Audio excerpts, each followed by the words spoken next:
Ready to untangle your N8n workflows and make them supercharged with dynamic data. Today, we're diving into the world of variables in N8n, showing you how to define them, use them, and unlock a whole new level of workflow efficiency. First, let's build a super basic workflow using a start node. The start node will be our trigger, so no configuration is needed here. Now connect the start node to a set node. This node is where the magic happens. Inside the set node, click the plus button to add a new field. This is where you'll define your variable. Choose a name for your variable, something descriptive like customer name. Now, let's assign a value instead of just typing in plain text.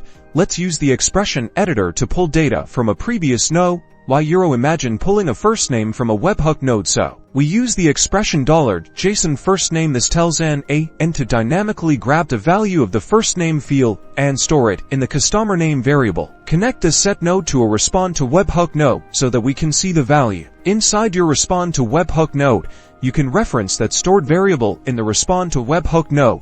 Add the expression $node set JSON customer name in the respond field to display the variable. Execute your workflow. You'll see that the customer name variable is now dynamically used within our execution, making the workflow so much more adaptable. That's it. You've successfully created and used a variable in N8n. Now go forth and make those workflows shine.